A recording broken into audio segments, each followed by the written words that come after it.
Alors, nous avons le 11e prérequis et le dernier que nous allons aborder qui s'appelle la permanence de l'objet. La permanence de l'objet, c'est-à-dire que l'enfant puisse comprendre qu'un objet reste présent en dehors de sa vue. Si par exemple l'enfant est en train de jouer avec la balle et que je prends cette balle et que je la cache, pour les enfants qui n'ont pas acquis la permanence de l'objet, une fois que l'objet est parti, c'est qu'il a disparu et qu'il n'existe plus. Et pour ceux qui l'ont acquise, donc la permanence de l'objet se met en place entre 4 mois et 12 mois, mais elle est vraiment installée à 24 mois.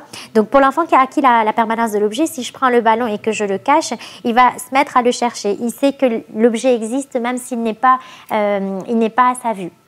Pour travailler la permanence de l'objet, nous pouvons faire des petits jeux de coucou, donc cacher les yeux de l'enfant, lui dire que la chose a disparu et puis le fait de devoir revoir l'objet. Nous pouvons aussi prendre une boîte, cacher un objet et puis le faire réapparaître. Nous pouvons aussi cacher un objet sous un foulard et puis le refaire apparaître. Donc cela consiste vraiment en la présence et en l'absence de l'objet et qu'ils comprennent que même si l'objet même s'il ne voit plus l'objet, il est quand même présent et puis lui montrer que l'objet est toujours là.